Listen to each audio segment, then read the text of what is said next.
পাকা আমের সিজনে এইভাবে একবার পাকা আমের ক্ষীর বাড়িতে বানিয়ে দেখতে পারেন, যা লুচি পরোটার সঙ্গে হোক বা এমনি যে কোনো ভাবে খেতে বেশ ভালোই লাগে। প্রথমে একটা পাকা আম নিতে হবে, আমি এখানে হিমসাগর আম নিয়েছি। এবার খোসাটা বাদ দিয়ে আমটাকে ঠিক এইভাবে তুলে নিতে হবে। তারপর ঢাকনা বন্ধ করে দিতে হবে, খুব ভালো করে পেস্ট করতে হবে। আমের পাল্পটা রেডি করে নিতে হবে।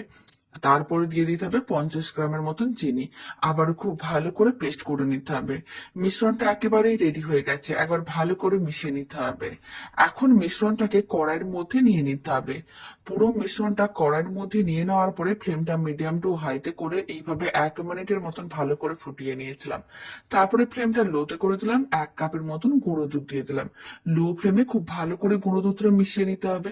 তারপরে ফ্লেমটা মিডিয়াম টু হাইতে করে এইভাবে 5 মিনিটের মতন নাড়াচাড়া করে নিতে হবে, যাতে মিশ্রণটা একটু ঘন হয়ে যায়। ক্ষীরটা একটু ঘন করে নিলে খেতে অনেক বেশি ভালো লাগবে। প্রায় 3-4 মিনিটের মতন এইভাবে নাড়াচাড়া করে মিশ্রণটাকে ঘন করে নিয়েছিলাম। খুব বেশি টাইমের প্রয়োজন পড়েনি। আম ক্ষীরটা একেবারেই রেডি। এবার যে কোনো একটা সার্ভিং বোলের মধ্যে সার্ভ করে নিতে হবে।